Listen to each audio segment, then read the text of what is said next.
그러면 우선 윤태범 교수님의 정보위원회의 의미와 역할에 대해서 발표를 드립니다. 제 발표 내용은 별세본 31페이지 언급이 되어 있습니다. 순서상으로 보면 아마 신충식 교수님이 이제 이론적인 부분을 많이 정리해 주셨기 때문에 그쪽 부분하고 기초해서 보시면 더 좋겠습니다만은 약간 그 논의의 포인트나 초점은 좀 차이가 있기 때문에 그렇게 보셔도 상관없을 것 같습니다.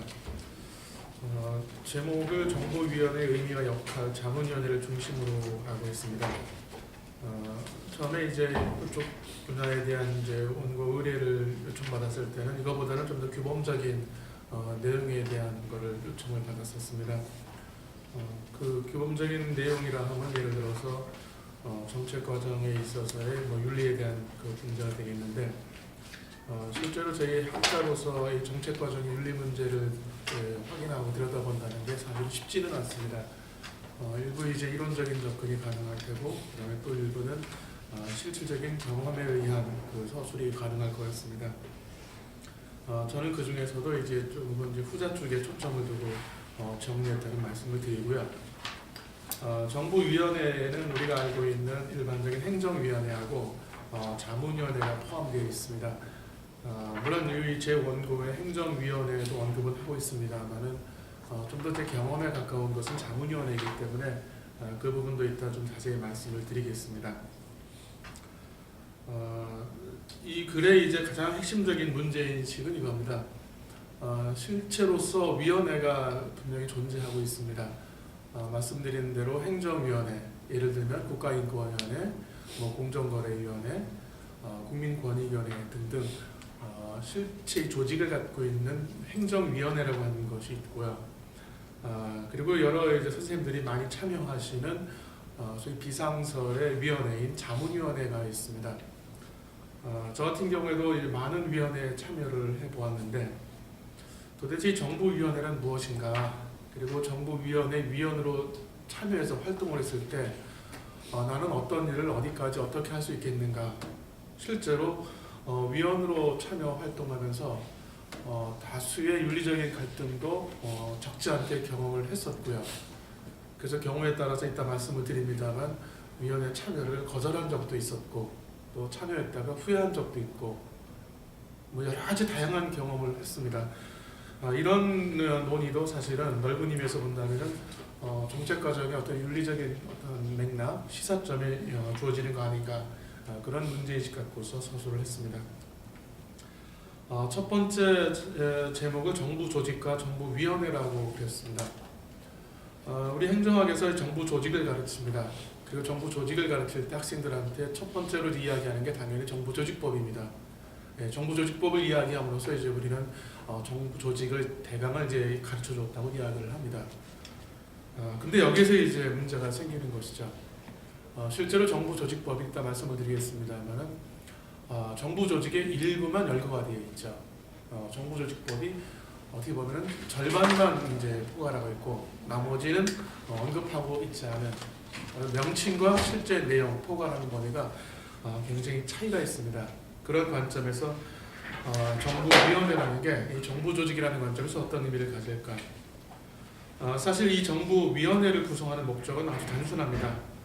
기존의 정부 조직, 정부조직법에서 말하는 정부 조직은 계층제적인 조직입니다. 독임제적 조직이죠.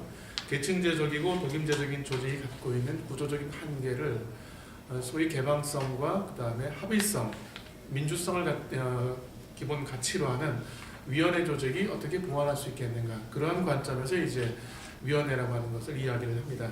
그러한 관점에서 그렇다면 그러한 위원회가 과연 어느 정도나 적절하게 운영될까, 거기에 초점을 뒀습니다. 32페이지의 두 번째 제목은 정부조직법은 정부조직에 대한 설치법인가 라고 했습니다. 이미 말씀을 드렸던 것처럼 아니라는 것이죠. 정부조직법은 우리나라 정부조직에 대한 설치법이 아니라 일부 정부조직에 대한 설치법이다 라고 보는 게 맞습니다. 우리가 통상 이야기하는 정부조직들, 예를 든다면 얼마 전에 바뀌었습니다만 안전행정부, 행정안전부, 정부조직법에 열거가 되어 있습니다. 그렇지만 앞서 말씀드렸던 국가인권위원회 정부 조직입니다. 정부 조직이 아니라고 부인 못하죠. 근데 정부조직법이 없습니다. 권익위원회도 없습니다. 공정거래위원회도 없습니다. 이게 무슨 의미를 갖는 것일까? 그래서 제가 정부조직법에 대한 오해라는 표현을 썼습니다. 2013년도 2월 달에 새로운 현 정부가 출범할 때 아시는 것처럼 예년에 없던 그 정부조직법 개정 논란이 이제 벌어졌었습니다. 그래서 정말로 예년에 없이 정부가 출범하고 나서야 정부조직법이 2013년 3월 달에 개정되는 초유의 일이 벌어졌습니다. 그러면서 이제 몇몇 기자들이 저한테 이제 전화가 왔습니다. 정부조직법 개정 관련해서 그때 이러한 질문들을 했었어요. 여기 언급이 되어 있습니다만은 이때 이제 논란 중에 한 가지가 현재 국민권익위원회를 해체해서 예전에 국가청년위원회, 행정심판위원회, 보충처위원회 부활시키자라는 논의가 있었는데, 자 그러면은 이 논의가 정부조직법 개정될 때 다 정리가 되겠네요라고 하는 질문을 하더라고요. 그래서 제가 그때 기자들한테 이야기를 아닌데요 그랬더니 왜 그렇습니까? 정부조직법 개정하면서 여야간에 그게 논의가 됐는데 그랬더니 그 내용은 정부조직법에 단 한 줄도 원래 안 들어가 있습니다. 그랬더니 그렇습니까? 라는 이제 그런 질문을 하더라고요. 즉 기자들도 정부조직법이 우리나라 정부 중앙행정조직에 대한 모든 것을 담고 있는 것으로 알고 있고, 실제로 또 여기는 안 계십니다만 몇몇 행정학 교수님들하고 이야기할 때 이쪽 분야를 잘 보지 않은 행정학 교수님들조차도 정부조직법에 이 모든 위원회 행정조직들이 다 담겨져 있는 것으로 오해하시는 경우가 정말로 많았습니다. 이게 바로 이제 정부조직법에 대한 언론, 그 다음에 소위 행정학 하시는 분들의 상당한 오해가 자리 잡고 있다라고 하는 겁니다. 그래서 두 번째로 중앙행정기관의 일부만 포괄하고 있는 우리나라의 정부조직법이다라고 하는 것이죠. 이게 무슨 의미가 있을까? 무슨 것을 뜻하는 것일까? 네, 정부조직법에서는 우리나라의 정부조직의 핵심은, 근간은, 기본은 부처 청의 이름을 갖고 있는 독임제 조직이다. 이게 정부조직이고 나머지는 정부조직이 아니다라고 하는 것이나 마찬가지라는 것이죠. 법적으로 그렇게 규정을 하고 있습니다. 다만 33페이지 첫 줄에 해놨습니다. 다만 정부조직법 제5조의 하부이제 행정기관의 설치의 근거만 제시를 해놨습니다. 이러이러한 경우에는 하부이제 행정기관의 설치가 가능하다. 근데 그것은 별도로 해라. 그래서 이제 정부조직법이 아닌 별도의 설치법들을 다 갖고 있습니다. 인권위는 인권위원회대로, 권익위는 권익위대로 등등 별도의 설치법을 갖고 있는 구조로 되어 있습니다. 이게 바로 우리나라 정부조직법의 기본적인 방점. 자, 그렇다면은 이게 바로 우리나라 정부조직, 이 독임제 조직으로서의 부처청하고 위원회가 갖고 있는 차이는 무엇일까? 여기서 자세히 말씀은 안 드리겠습니다만 이게 사실은 이제 정책 결정에 있어서의 핵심적인 맥락을 결정하는 요소가 될 수도 있다는 것이죠. 독임제 조직에서의 정책 결정의 프로세스, 과정, 절차, 방식하고 합의제 조직에서의 정책 결정 방식은 당연히 다를 수밖에 없는데, 이게 바로 우리나라 정부 조직에 담겨져 있는 정책 결정 굉장히 큰 맥락이 아닌가, 그런 생각을 해봅니다. 33페이지 세 번째, 국정관리 한 축으로서의 정부위원회를 간단하게 살펴봤습니다. 정부위원회는 크게 두 가지로 되어 있습니다. 다음 페이지를 보시겠습니다. 34, 35페이지에 나와 있습니다만은 35페이지 표 1을 먼저 보시면은 정부위원회는 크게 두 가지입니다. 행정위원회와 자문위원회. 그리고 이 두 가지를 합해서 약 537개 정도가 되어 있습니다. 법률에 근거한 거, 대통령에 근거한 거에서 그 숫자로 따지면 결코 적지가 않습니다. 여기에다가 저도 참여하고 있습니다. 여러 교수님 참여하시는 위원회 숫자를 한번 해보면 이 숫자는 수천 명을 헤아리는, 거기다 직원 수까지 합하게 되면은 이것은 저희의 예상을 뛰어넘는 정말로 많은 사람들이 위원회에 상임 혹은 비상임으로서 활동을 실제로 하고 있습니다. 엄연히 이제 실체로서 존재를 하고 있음에도 불구하고 우리가 정부 조직을 이야기할 때 여러분도 한번 논문을 검색해 보시면 아시겠습니다만 위원회 조직을 다룬 논문이 생각보다도 좋고요. 특히 정부 조직의 관점에서 위원회, 소위 요즘 정부가 말하는 정상화의 관점에서 다룬 경우는 정말로 찾아보기가 어려울 정도로 정부위원회는 우리 정부 조직에 대한 논의에 있어서 어떻게 보면 사각지대가 아닐까라는 그런 생각도 가져봅니다. 그래서 35페이지 네 번째, 정부위원회에 대한 낮은 평가라고 했습니다. 이미 정부조직법에서도 위원회에 대한 폄하가 좀 이루어지고 있습니다만은 실제 이제 정부 조직 개편 과정에서도 일부 이제 그런 현상들이 발생을 했습니다. 대표적인 것이 이제 지난 정부 이명박 정부 하에서 여러분 잘 아시는 것처럼 많은 정부위원회가 통폐합이 되었습니다. 행정위원회의 통폐합은 물론이고 많은 자문위원회가 통폐합이 됐고 이것은 당시 안전행정부의 굉장히 큰 국정개혁의 성과로 제시가 되었습니다. 행정위원회 축소했습니다. 자문위원회 축소했습니다. 이거 큰 성과입니다라고 제시를 했죠. 사실은 여기에 자세히 말씀은 안 드리겠습니다만 지금까지 제가 갖고 있는 문제인식은 합의제 행정기구로서의 행정위원회가 제대로 만들어져서 운영되고 있을까? 자문위원회는 또 그럴까? 라는 그런 관점에서 본다면 소위 정상화의 관점은 이것을 어떻게 정상적으로 설계하고 운영할 것인가의 문제인데 우리는 그 문제는 거의 이제 들여다보지 않고 대부분 숫자의 과다에만 집중을 했습니다. 숫자가 많네? 그럼 줄여야지. 이게 이제 늘 반복되는 일이었었습니다. 그게 36, 37페이지에 정리가 되어 있습니다.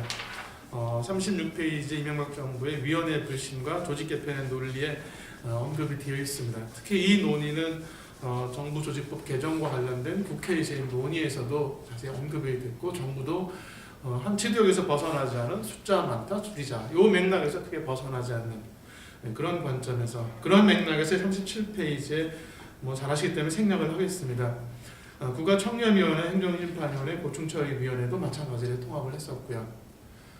재밌는 것은 5년이 지난 2013년도 3월달에 현재 여당과 야당 간에 협상이 되어서 정부조직법 개정이 되었죠. 그리고 그때 이제 별도로 합의된 게 무엇이었냐면은 국민권익위원회를 분리해서 원래 청렴위, 행심위, 고충위를 분리하겠다라는 게 여야 간에 합의가 되었습니다. 그리고 그 이후에 여러분 잘 아시는 사개특위에서 또 합의가 됐습니다. 그래서 이 세 가지는 분리하자. 왜? 세 가지 잘못하겠다. 기능이 다른 것을 섞어놓는 바람에 이 세 개 조직이 5년이 지난 지금까지도 정체성의 시비에 휘말리는 거 아니냐. 그래서 여당과 야당 간에 분리하는 것으로 합의가 됐습니다만 한 2년 가까이 지나도록 그냥 그대로 진행이 되고 있습니다. 5년 만에 지난 통폐합이 문제가 있다고 스스로 여당도 인식한 것이죠. 중앙인사위원회 폐지에 대해서도 다시 말씀을 안 드리겠습니다. 가장 큰 문제는 하단 4번에 나와 있습니다. 국가인권위원회의 권한 축소에 대한 논란이 컸었습니다. 이때 언론 기사 기억하시겠습니다만은 이거였습니다. 국가인권위원회 설립하고 거기에서 가장 핵심적인 부분은 독립성에 대한 부분이었는데 당시 국가인권위원회 규모를 축소하고 정원을 축소하고 예산을 축소하면서 핵심적인 정부의 논리는 뭐였냐면은 행정조직입니다. 그리고 이것은 안전행정부가 조직, 정원 모든 관리를 하기 때문에 안전행정부가 이 조직에 대한 권리를 갖고 있습니다. 그러니 문제가 없습니다. 라는 그런 논리였었습니다. 즉 위원회가 갖고 있는 가장 기본적인 정체성의 근거라고 할 수 있는 독립성을 전혀 인정하지 않고서 이루어졌던 것이 지난 정부에서 이 국가인권위원회 축소에 대한 것이었고요. 그 결과는 38, 39페이지에 제가 간단하게 인용을 했습니다만 각종 인권 관련 보고서에서 이것이 어떠한 문제를 야기했는지에 대해서 보고를 하고 있습니다. 그리고 39페이지에 정상화 대신에 단순 통폐합이 된 각종 자문위원회들 그러나 이것도 또 MB정부 끝나고 나니까 거의 숫자가 그대로 복원이 됐습니다. 그래서 허상을 갖고서 그동안 몇 년 동안 논의했던 것이 아닌가 그런 생각을 가져봅니다. 그 다음에 40페이지에 보시면은 이 현 정부의 얘기를 간단하게 언급을 했습니다. 현 정부의 정부조직 개편 관련 논쟁적인 쟁점 중에 한 가지가 뭐였냐면은 여기 나와 있습니다만 원자력 안전위원회 폐지에 대한 것이었습니다. 현 정부는 원자력 안전위원회를 폐지하려고 했었죠. 그리고 이것을 미래창조과학부로 옮기려고 했습니다. 원자력 안전위원회를 어렵게 만들었었죠, 사실은요. 그리고 이것을 만들었을 때 기본적인 방점은 국제 원자력 기구의 이 규범, 권고, 법률적 기준에 근거해서 독립성 문제였습니다. 근데 우리는 이것을 인정하지 않고 바로 폐지를 해서 독임제 조직으로 바꿔서 미래창조국으로 보내려고 했다가 언론, 시민단체, 원자력계가 전부 다 반대하면서 무산되었던 그런 사례가 있었습니다. 그때의 논리는 이거였습니다. 미래창조과학부가 원자력 산업에 어떤 핵심적인 역할을 해야 되겠다. 산업을 이제 발전시키려고 하다 보니까 규제기구에 대한 축소가 필요했던 것 같습니다. 그러다 보니까 산업과 규제의 분리라고 하는 부분을 이제 도외시하고 이 부분을 이제 통합시키려고 했다. 그게 이제 원자력 안전위 폐지 논란이었는데 결국 이거는 무산이 되었었습니다. 그 내용이 41페이지까지 언급이 되어 있습니다. 그래서 지난 정부, 현 정부 공이 합의제 행정기구로서의 위원회, 자문위원회에 대해서 아직도 인정하지 않으려고 하는 것이 이제 굉장히 강하다는 말씀을 드리고요. 42페이지부터는 아주 간단하게 정부위원회 활동에 대한 몇 가지 경험이라고 했습니다. 순전히 제 경험을 이제 한번 정리를 해봤습니다. 그리고 이게 제 단편적인 경험이기 때문에 위원회 이름을 쓰기도 그렇고 또 기능이 뭐 하는 데다가 정확하게 밝히기도 뭐하고 해서 일단은 익명으로 처리했던 말씀을 드리고요. 그래서 한번 정말로 제가 위원회 활동을 했던 거를 쭉 열거를 해봤습니다. 그동안 기억을 살려서 쭉 해보니까 참 많이 위원회 참여해서 활동을 했더라고요. 숫자를 헤아리기 정말 어려울 정도로 많은 위원회 활동을 했었는데 그 중에 몇 가지를 간단하게 한번 여기 좀 6가지를 제가 기준을 언급했습니다. 6가지 기준에 따라서 간단하게 한번 스케치를 해봤습니다.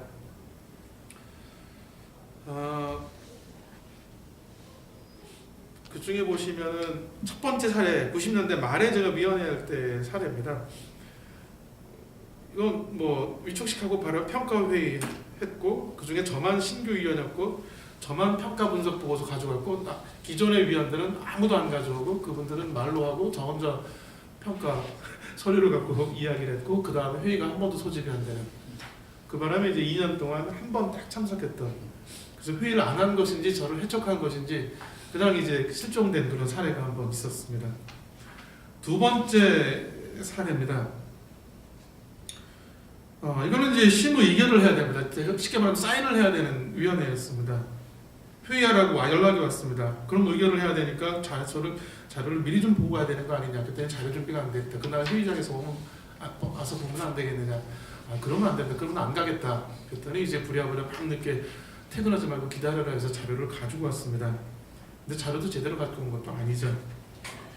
결국 이 회의도 이제 제가 나중에는 안 하겠다. 난 이 회의. 왜냐하면 이게 한 30분 정도 회의하고 밥 먹고 끝 도장을 찍어라. 이제 그런 회의에서 결국 이것도 제가 그 다음부터는 참석하지 않은 그런 회의가 있었고요. 그 다음에 또 하나 간단히 보시면은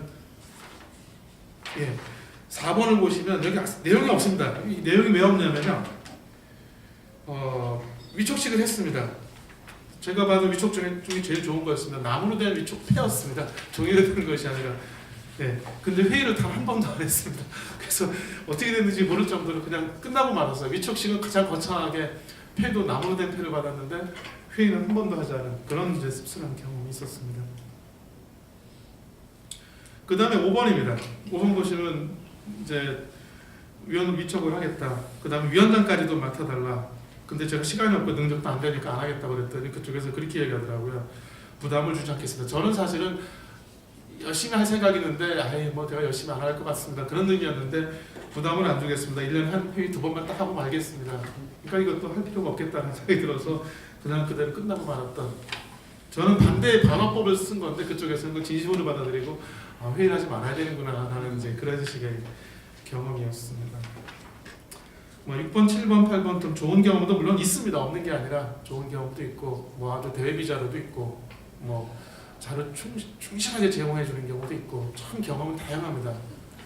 그러나 제 경험의 상당 부분 특히 이제 자료를 그나마 주는 경우는 이제 법에 근거해서 설치된 위원회들 그리고 심의 의결을 해야 되는 위원회들은 그나마 안 하는데 나머지 위원회의 경우에는 정말로 씁쓸한 그래서 최근에도 연락 오면 안 갈랍니다 라고 하는 게 거의 대부분일 정도로 그런 씁쓸한 경험을 갖고 있습니다.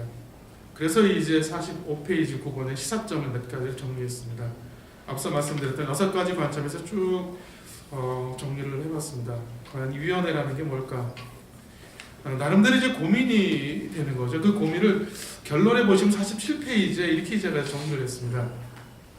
위원회는 정부 정책 결정에서 어떤 의미를 가질까? 다양한 의견을 확인하고 반영하고 정책의 투명성과 신중성을 확보한다. 규범적으로 이걸 요구하죠. 그런데 대부분의 경우 이미 정해진 정부 정책의 확인, 수용, 혹은 미세 조정 그치는 것이 실체 아닌가? 행정기관과 위원회의 관계는 무엇일까?